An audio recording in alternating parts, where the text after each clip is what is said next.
The question you should be asking, I think, as a game designer, as a marketer, is can I ensure that the player has a good experience even if they lose? That's a far better place to be in, where even if they lose, they enjoy themselves.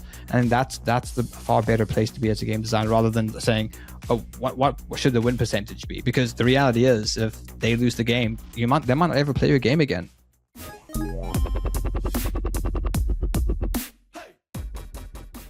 Hey everybody, and welcome to another awesome episode of Crowdfunding Nerds. I'm your host, Andrew Lowen, and I'm joined as always by Sean. And today we're going to be talking about psychographic profiles of gamers. And this is kind of really something that will help you decide how to market your product, what type of gamers you appeal or your product appeals to, and then even beyond that, how to design your thing so that it appeals to the right people. Because there are a lot of, a lot of the time people take the shortcut, which I actually think is a good one, makes things simple, where you say, I'm just going to make this game for people like me.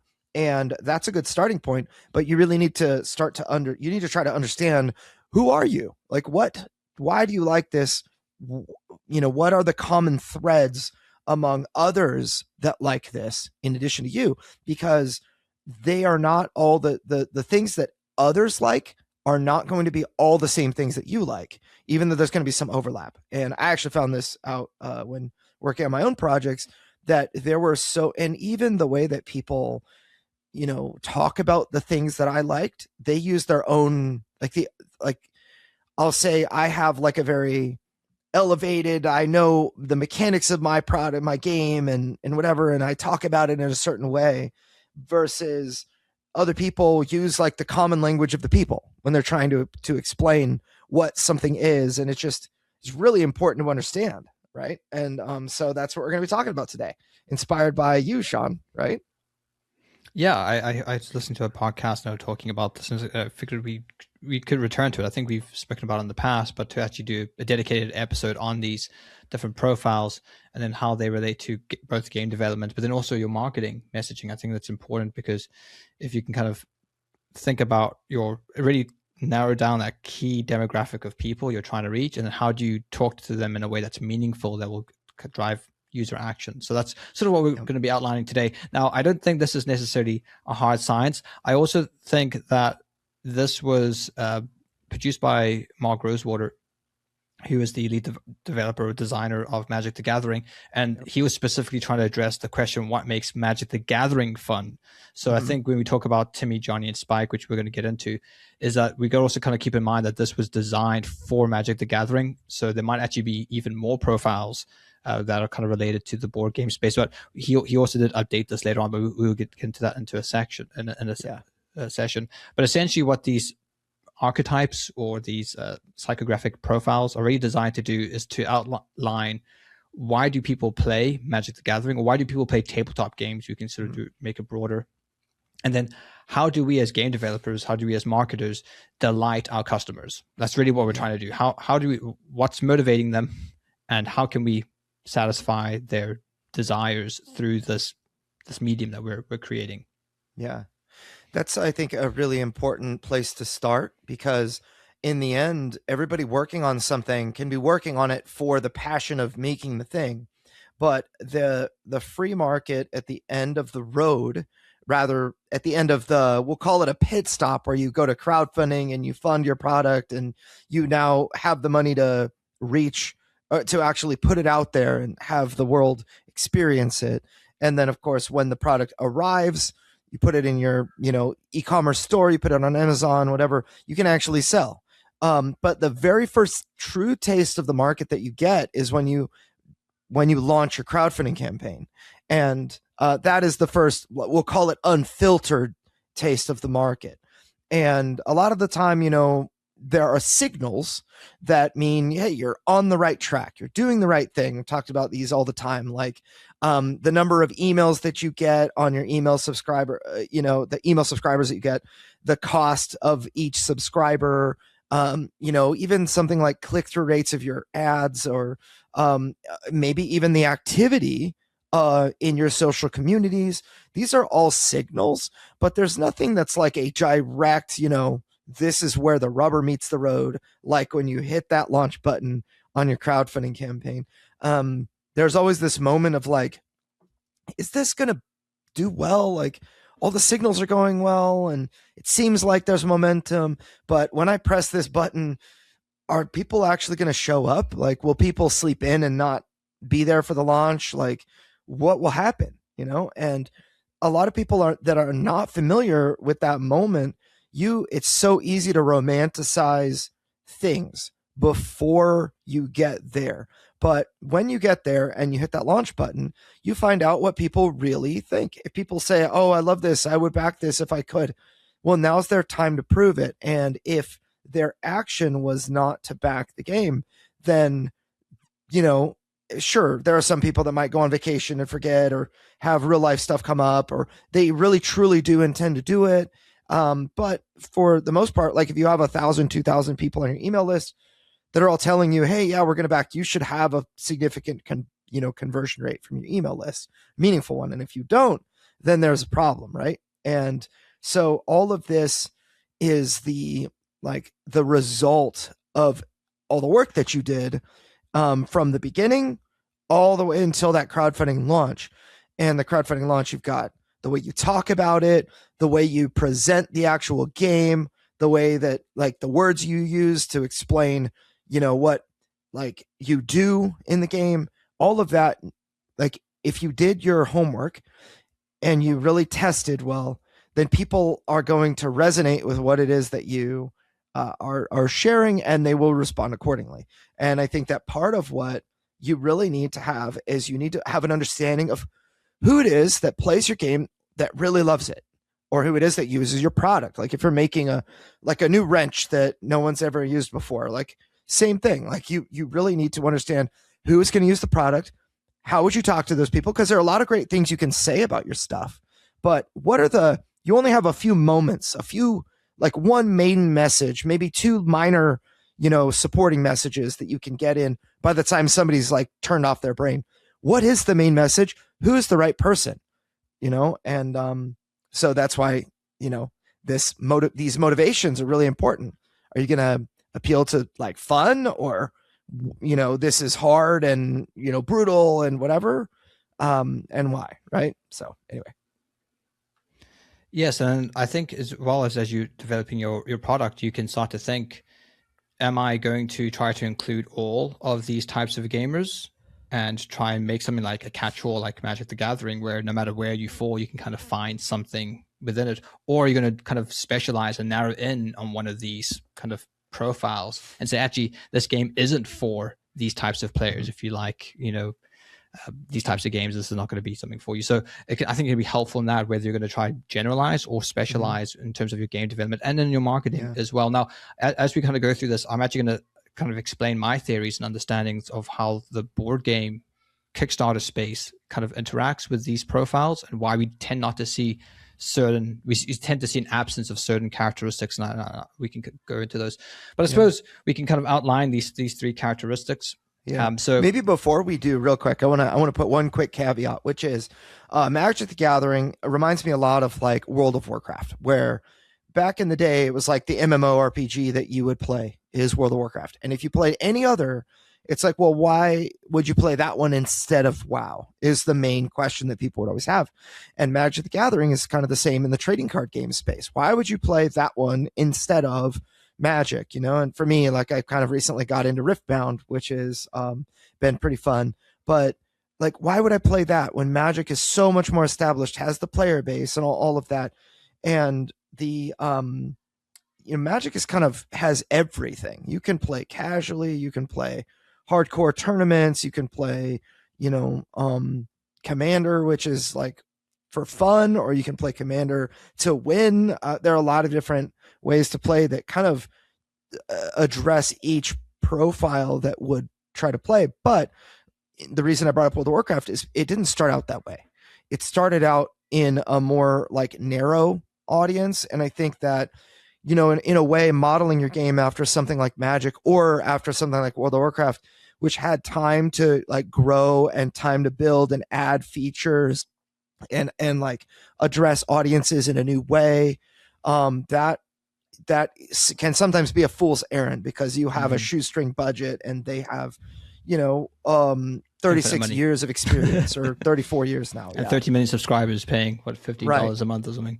Yeah. And I mean, Richard Garfield was involved for a long time. I'm not sure how involved he is now, but Mark Rosewater has been the lead developer of Magic the Gathering for like almost, between 25 and 30 years now.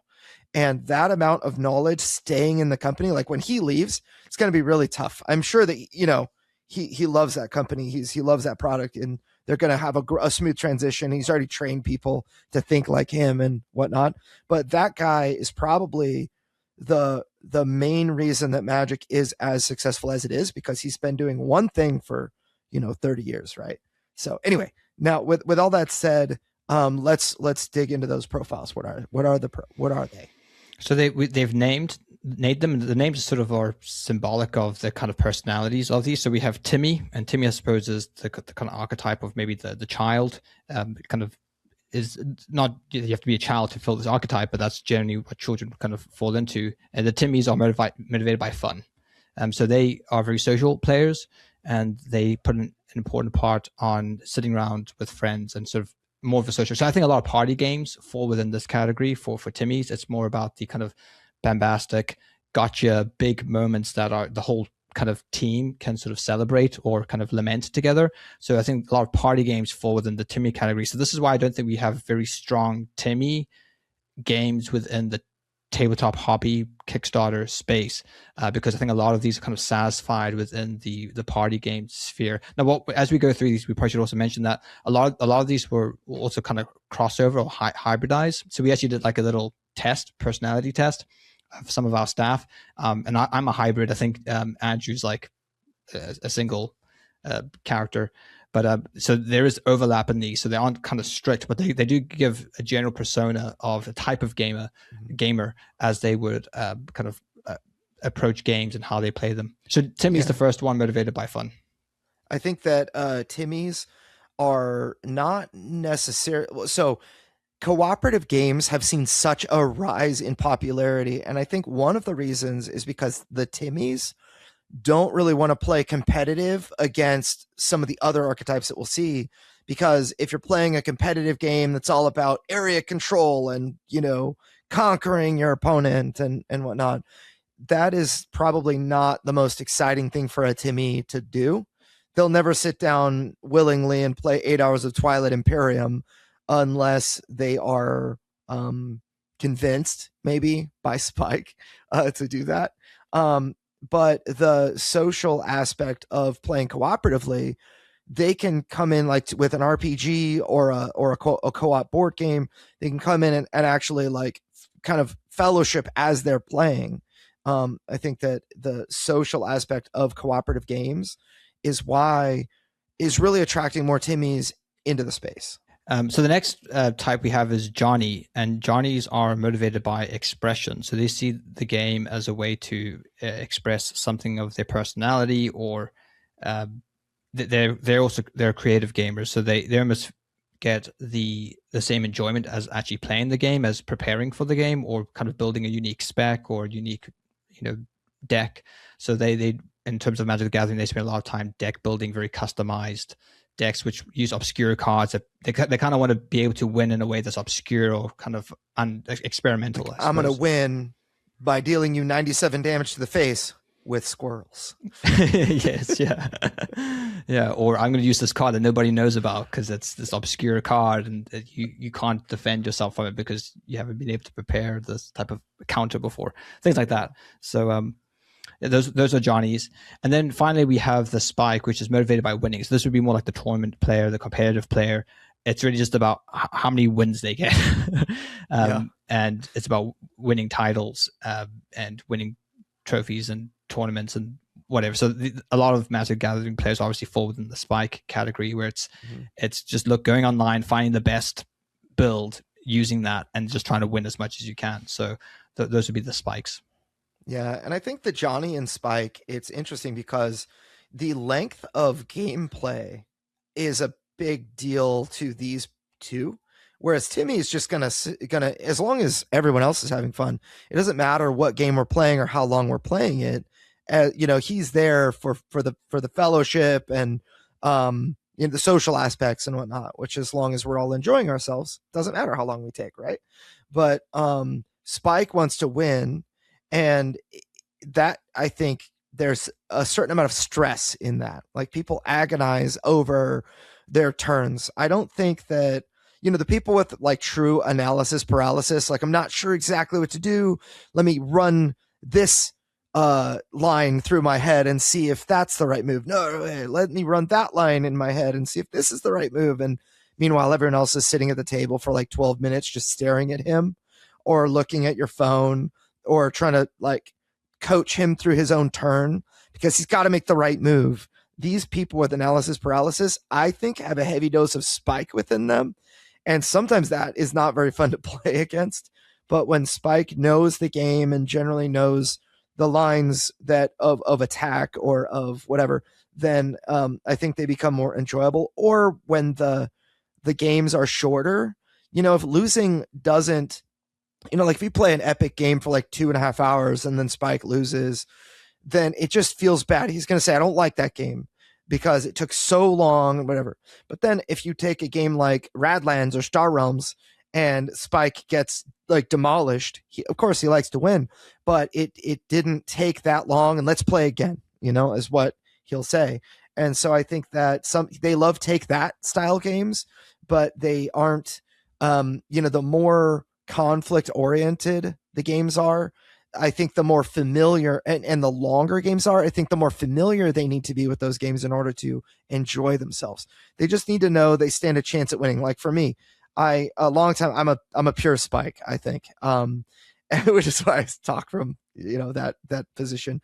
So like when I was invited, this is probably, almost 10 years ago now, maybe 8 years ago, I was invited to play Twilight Imperium, and they said, hey, watch this video. It's like, by Shay Parker, how to play Twilight Imperium in 34 minutes. And it was a great video to explain the rules because it's a very big game and we don't want to spend 3 hours teaching the rules to everyone and then 8 hours playing the game. We just rather dig into the game. Some people were familiar with it.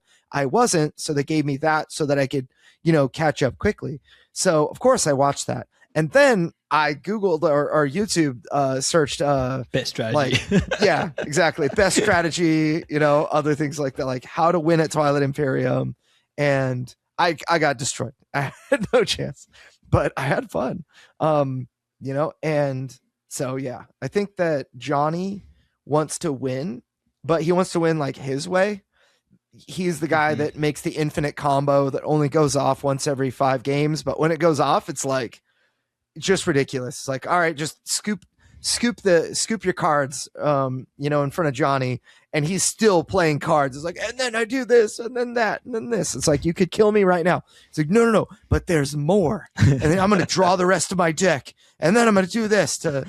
It's like, come on, But that's the expression is almost like the trolling you when he finally goes off as part of the fun. Of trolling is part of the enjoyment of the Johnnies. And to put this in World of Warcraft terms, I think the Spikes would be like the gladiators, and then the Johnnies would be, I think, more like the duelists, because you'd have these very competitive people, but then you'd have duelists, which is kind of focused more on 1v1, and they would always have some obscure setup that didn't work well for arena, but it was really good for duels, and then they were able to kind of, beat gladiators in these kind of They're really the ones obscure with, like, ways. The engineering helmets and and they've got some weird spec that you've never really encountered before. So it's or even the type of composition you play in competitive arena. Like I used to play Jungle Cleave, which is a very obscure. It's not very good against feral plate. druid and a hunter. and a hunter, and it's not very good against plate, but it destroys cloth. So it's basically a wizard killer. And it's not competitively viable, but you played it because you just made all the competitive clothies really angry. You come against like an RMP, you just smash them in 3 seconds and then move on. It was pretty fun. So yeah, and what I found interesting, we recently had a Crowdfunding Nerds staff retreat. I played RMP. I played Rogue Mage Priest, and I hated Jungle Cleave. Oh yeah, well that's just the most boring. That's exactly the spike. It's the perfect spike. It has like no weakness. Yep. Like most consistently wins, but very boring. Yeah. But yeah, it's funny because when we recently had a Crowdfunding Nerds staff retreat, I noticed these personality types within the different staff and the different games we were playing. Like Richard's complete Timmy, which is great. He's just complete Timmy. He's just there to have fun. He's just not too into it. And then others in our staff, you could kind of tell that they're more of the spikes. They're more kind of like niddling over rules and checking the rule book. It's like, so it's interesting that these. I think there definitely is a lot of truth to these archetypes or these kind of psychographic profiles. But then there's another layer which I think kind of adds a deeper clarity to these three profiles. And this was continued by Mark Rosewater in 2015. He wrote an updated article where he then introduces these two, he calls them aesthetics, but he separates them into Vorthos and Melvins. So where did he find that name Vorthos? So Vorthos was originally coined by a gentleman called Matt Caveat back in 2005, which I don't know who that is, but this is what he mentions in the article. But essentially, I think what we're getting at here is how do people enjoy the game? So now we've gone through the three categories, the Timmy's, Johnny's, Spikes of the motivations of why, but this is the how. So how, once they're in the game, how are they actually driving enjoyment from it? So the Vorthos, they derive enjoyment through the lore, the art, and the story, basically the immersion, the world that is being captured. It's more about the emotional impact that the game has on them. While the Melvins, they derive the enjoyment through the mechanics, algorithms, and systems. They enjoy the cognitive impact of the game. So I think that's very interesting. So I think a lot of game designers fall within the Melvins. They really love systems. And so we often get a lot of projects obviously coming to us from game designers, and then we always ask them, give us marketing text, and it's always the most Melvin type of like mechanical, uninteresting to add text, which might be a very appealing to Melvins, but that's a control game for 2 to 4 players where you deck build and place workers. And yes, yeah, exactly. And vie for control using 4x strategy. Yeah. And we find that messaging doesn't work very well for marketing, and I infinitely replayable. Yeah. Endless replayability. Anyway, so yeah, so I'll essentially probably interrupt you with stupid things. the Vorthos and the Melvin. So essentially you could be like a Spike Vorthos, which is, I think, Andrew, what you got in your test. I was a Johnny Spike hybrid with a Vorthos, pure Vorthos. We had someone else in our team who was like a mix between Vorthos and Melvin. So, but essentially what I think the Vorthos and Melvin area is going to is basically the emotional enjoyment of the game and the kind of cognitive enjoyment of the game. So so one reason why I think you don't see a lot of for example like Spike Melvins within the kind of hobby space, because I think a lot of those people fall within chess. Like if you are someone who's competitive and you like analyzing mechanics and algorithms, then chess is your game, right? You're playing chess. Or I think another one is like if you're I think one reason why you don't see a lot of Spikes in the hobby space as well is because a lot of them are probably Magic the Gathering. A lot of them are playing Warhammer 40k. So they've really, and I think once a Spike and a Melvin type has found their game, they just narrow in on that game. They just get really, really good at that game. Yep. So because they want to do tournaments. So that's basically like the only thing they ever play. So I think that's why you don't. The only thing they ever like to talk about too. Like, have you ever tried to talk to somebody that's like, if somebody's watching someone else play Magic and they're just off to the side?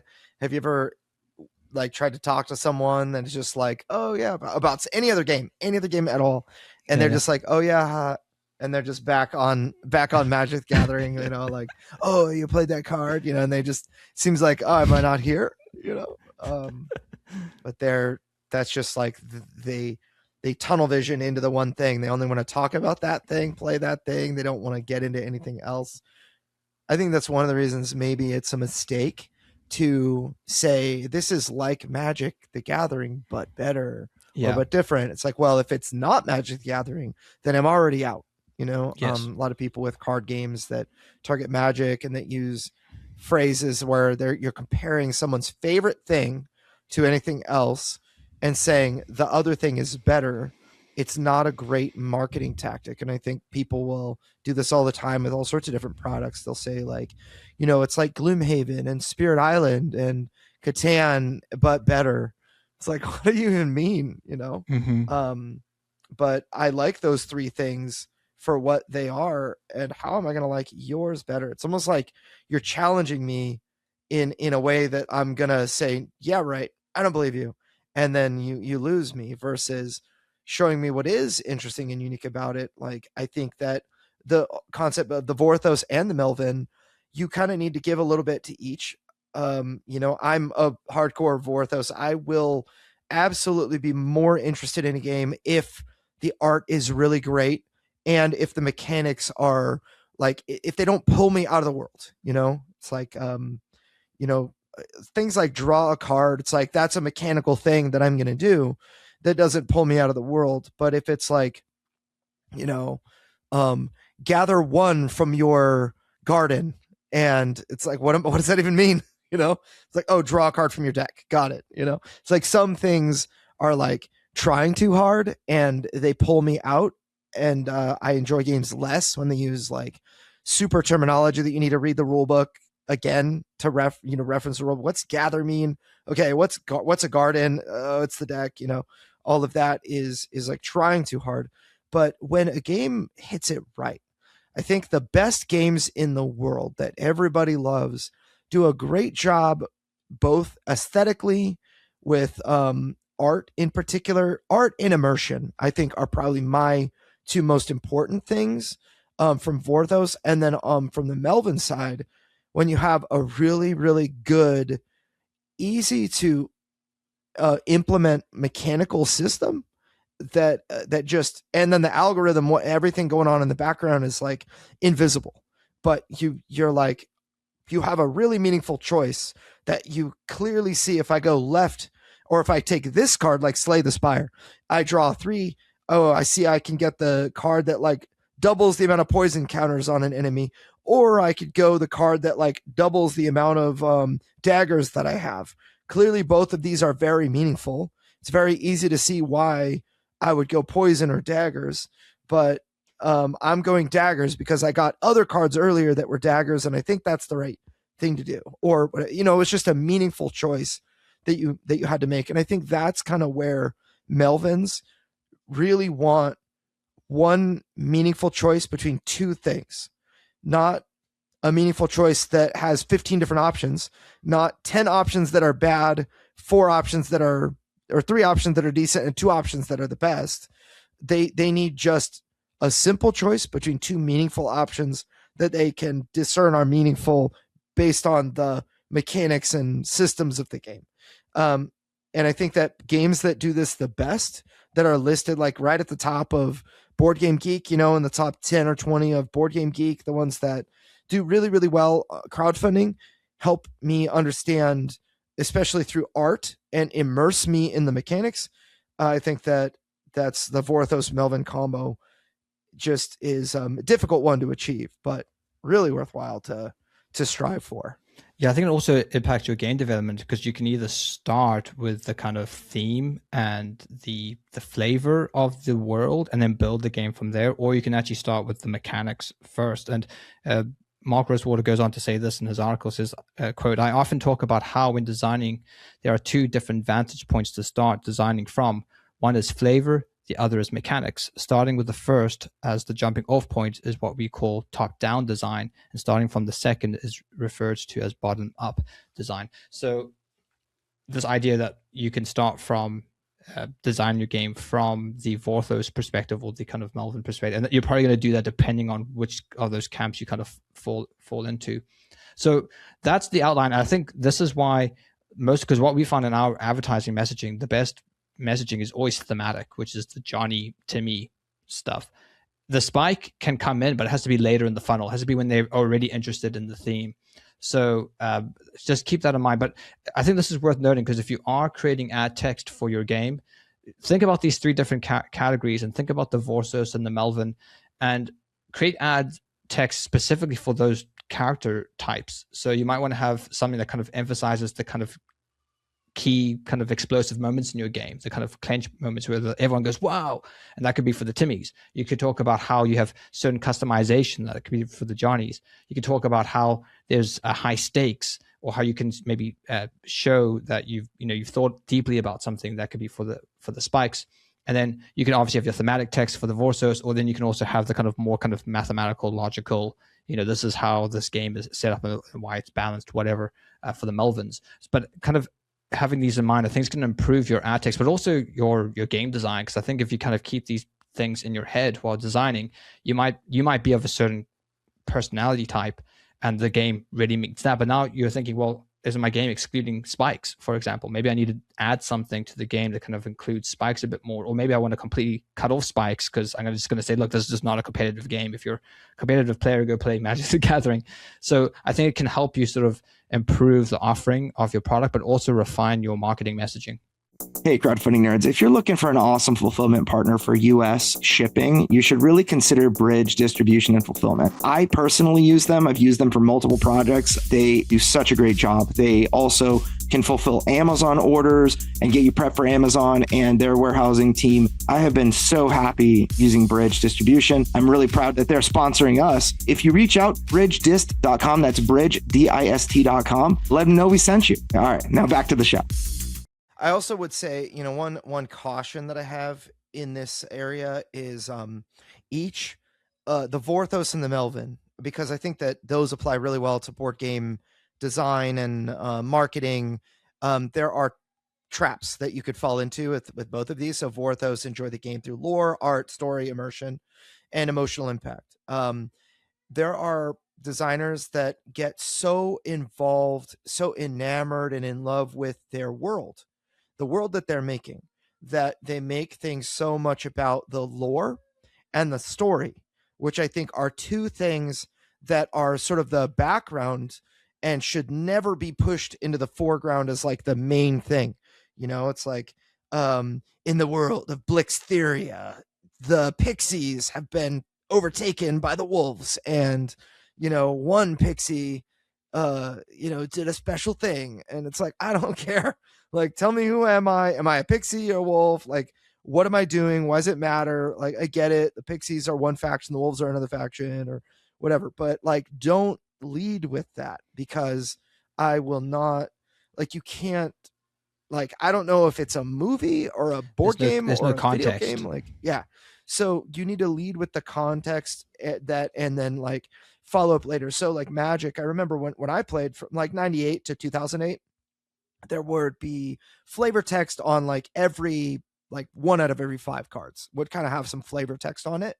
And the art would be all very relevant to the world and the, the set. They're on a particular planet, or they're following a group of characters, and the I remember I really never cared that much about the story, but I remember when people would get up and, somebody had to use the bathroom and I'm sitting there waiting for, to play into the game. I would just look at my starting hand and I'd read the cards and like look at the art. And it was really something I started to sink my teeth into a little bit. And then I eventually started reading some books that were Magic the Gathering books, and I found myself really enjoying that. And but that was far after I got into the actual game, experienced the fun and mechanically, and then Melvin, I think the pitfall with Melvins is that they focus so much on the mechanics. We kind of already talked about that, like the 2 to 4 player worker placement, where every choice you make, matters. And it's like, well, like, just tell me again, who am I? What am I doing? Why should I care as that character? Why should I care about doing the thing? And also, how do I win? Is it competitive? Is it cooperative? Like, give me the big broad brushstrokes that the Melvins will want to know. Like, is there take that in the game? Because my wife can't stand take that games. So they're going to look at things like that. But so I think maybe a little blend again of the Vorthos and the Melvin, the art, leading with the art. Again, a picture. Well, I say again, but a picture is worth 1,000 words, right? And the immersion. This is a picture of one word. Yeah, this is a picture of a word. Man, so, but that's kind of, I think, some feedback on. No, you're very right, because pitfalls. we recently just had a client who was clearly very Vorthos orientated. Everything was about this world, and I think, frankly, people don't really care about the world you've created. I think you might have this sort of perception of it, but others don't. They don't have a window into your mind. All they can see is what's in front of them. They see these strange words. They don't know what those words mean, and they're probably going to move on at that point. So I think you've got to be careful with this overemphasis on theme. But then likewise, we've kind of mentioned this as well with the Melvins being overemphasis on mechanics. But in terms of these, psychographic profiles, there's others who've also tried to term something similar. Outside the tabletop space, we have Richard Bartle's taxonomy chart, and this is really for MMOs. And I think he was one of the original creators of MUDs, which Richard would know about because he plays them. But this was trying to understand, why do people play MMOs? And there's basically 4 groups of people who play MMOs. There's achievers, explorers, socializers, and killers. And this is kind of, there's like a chart that you can look up, but it kind of, where people fall within these kind of 4 categories is dependent on the world or solo play versus players, acting and interacting. So I think those are interesting archetypes, which I think also kind of fall within the Spike, Johnny, Timmy outline that we've done. Like, for example, killers, that's very Spike orientated. That's kind of dominating other players. And people that like to act and are more player oriented. They're the PvP players. Yeah. They're the people like me and my wife that would hang out in the middle of like of Elder Scrolls Online. We would hang out in the middle of the world versus world and wait for all the people to run back after they had respawned, and there'd be a few stragglers. We would just one shot all the stragglers as they came across. It was very fun. So I guess I'm kind of a killer. Yeah. Well, you have people who are, again, in terms of MMOs, like explorers, people who just want to find, places in the game, make sure all the map on their kind of map is kind of being filled out. They've gone everywhere. They've searched everywhere. They found some hidden place that no other player's been to before. The socializers would be like the role players, people who are just there to kind of socialize and pretend that they're in this world. And then the achievers, these are all the people who are trying to get world first, try down this boss, or who are trying to get, some fishing achievement or something in a game. So I think this is important as well. It's something to keep in mind when thinking about players who like defeating other players, players who like achieving certain things, players who like socializing, players who like to explore or learning things. I think a lot of these archetypes and ideas overlap with the kind of 3 core ones that we saw from Magic the Gathering. And then finally, I think this is actually another way to kind of characterize this in a way which I think is quite good. There's a book called The Personal MBA by Geoff Kaufman, and he outlines what drives people to make purchases. Now, this is for businesses, but I think it actually applies to games as well. And this was derived from the Harvard Business School by a professor called Paul Lawrence. And there's essentially 5 drivers: the drive to acquire, the drive to bond, the drive to learn, defend, and to feel. So the drive to acquire, this is obviously seen in trading card games. You got to catch them all. You want to kind of collect every card because you kind of have this drive to acquire. It's also seen in like MMOs with like acquiring gold or acquiring achievements. There's a kind of desire to acquire. The drive to bond. I think Magic actually did this really well with their collectors packs. Like they have, you can get a 14 cards in a pack for, $5 or whatever, $4. But you could get the collector pack for $65 or maybe $150 if it's in high demand, or maybe you got to Walmart and you're lucky that they had, 7 left, but they're only allowing people to buy 1 per customer or whatever.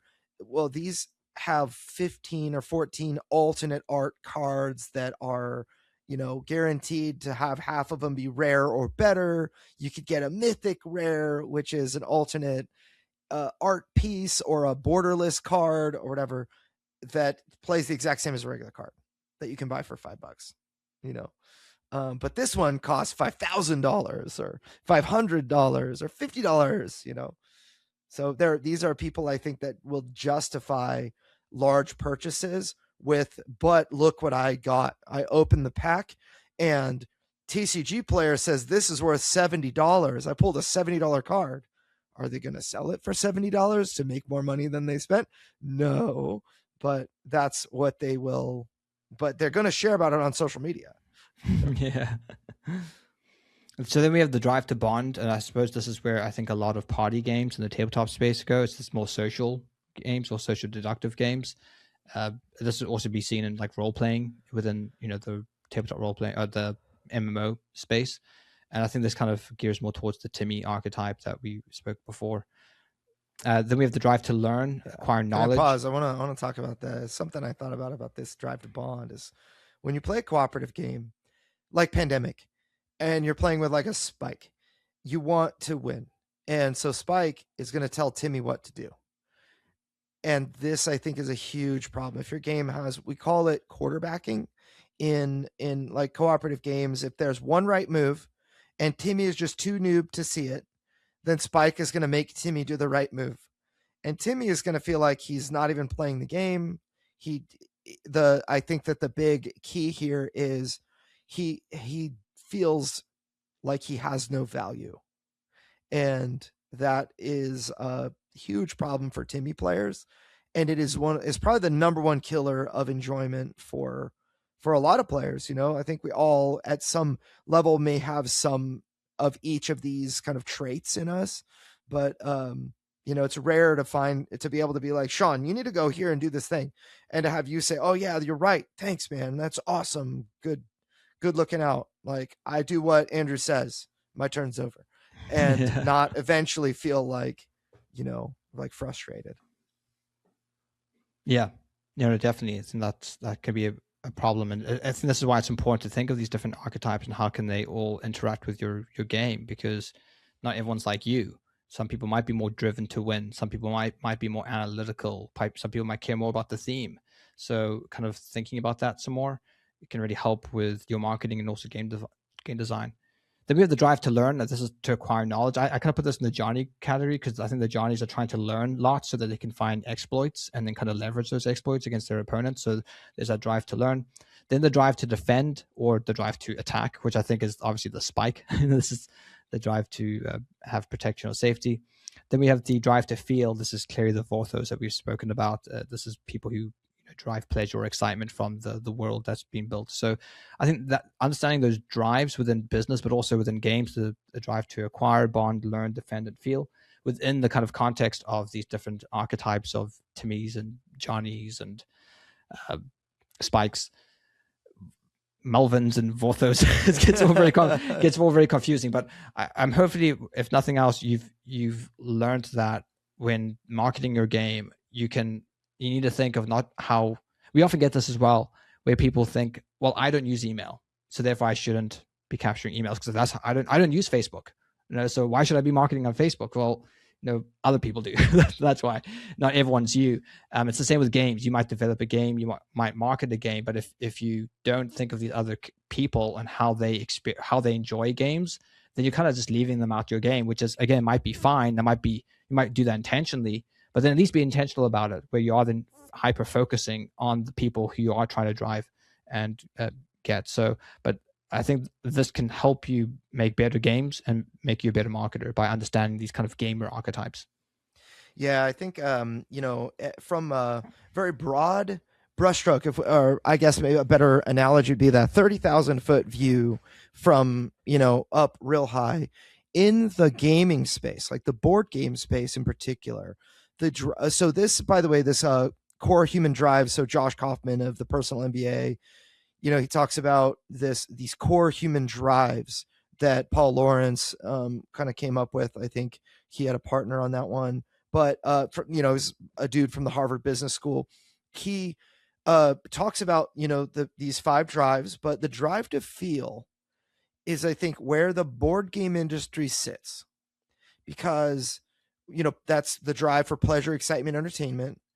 And I think that we are like the number one thing that you have, if you're, a lot of people listening to this are game designers.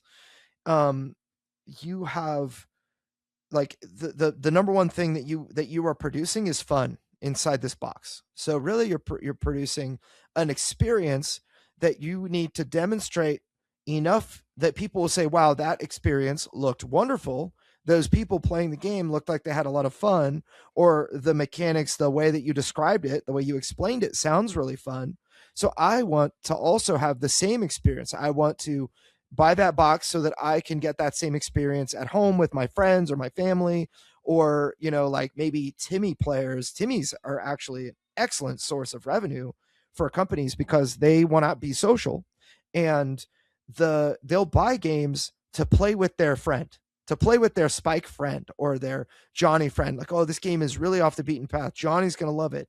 Or, oh, this game is really kind of challenging. It seems like something right down Spike's alley.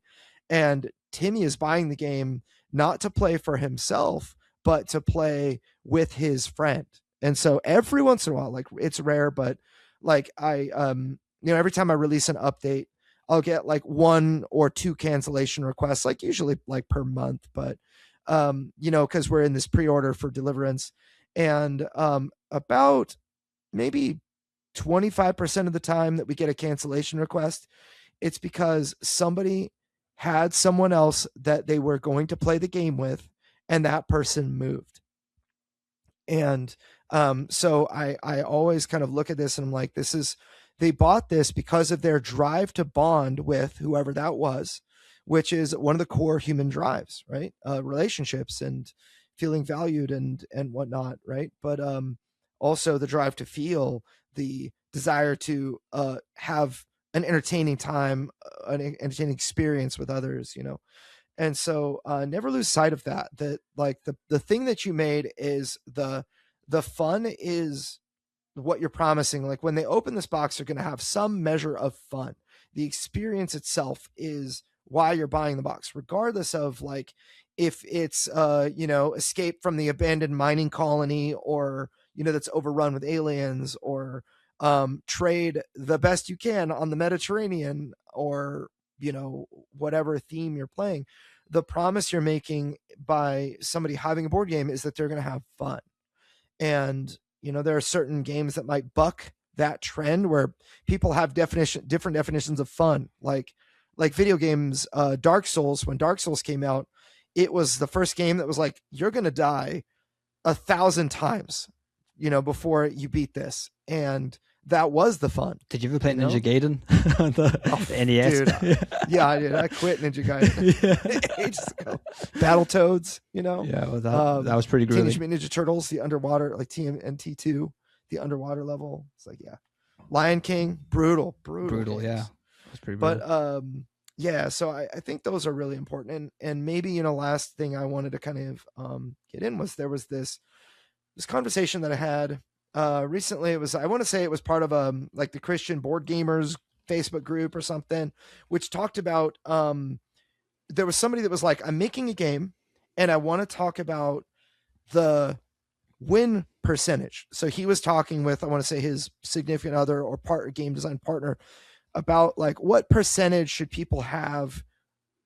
It's a cooperative game, so what percentage should people have that they win the game? He's like, I was thinking 25%, and my partner was thinking like 33%. And my perspective on this, yeah, I know. It's like, first of all, I explained that you're going to have a wide variety of people that play your game. Some people are going to be like, they played D&D ever since the 80s, and they've played like at the elite level every game they could possibly imagine that could have an elite level.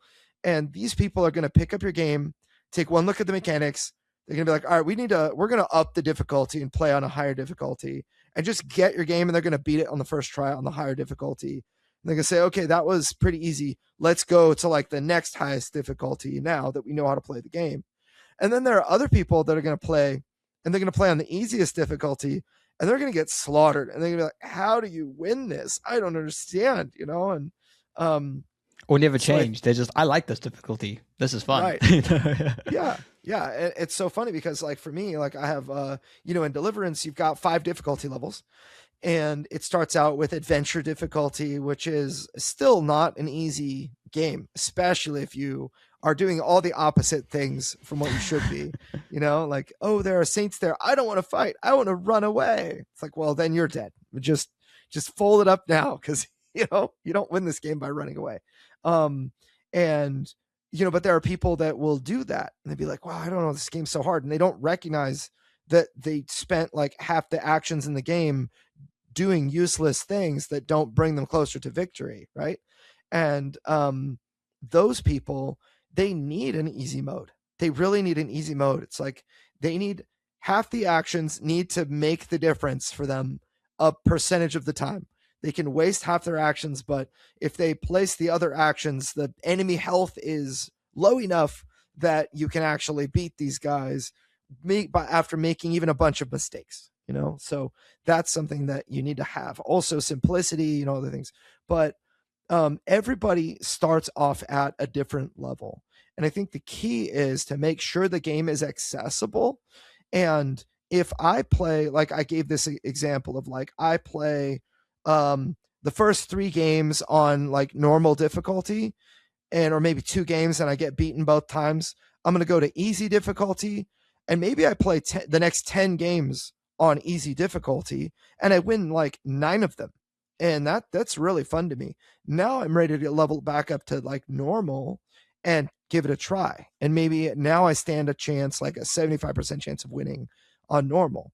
But some people really like, and like I like winning at 75%.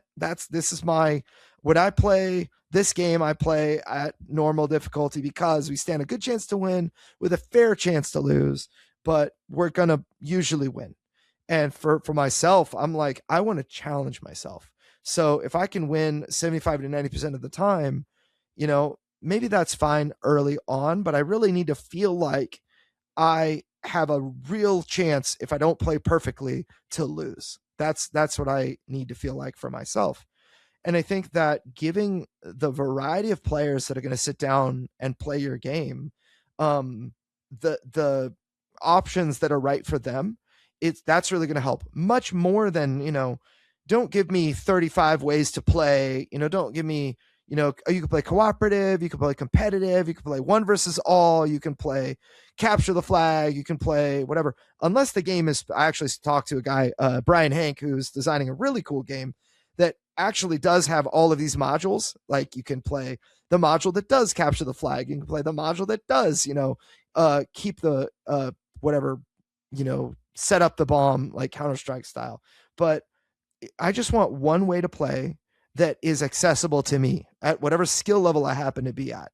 And I think that people that do that in their games tend to like perform better after they're released. And because we've done a big kind of deep dive on Johnny, I think asking what the win percentage should be is the wrong question.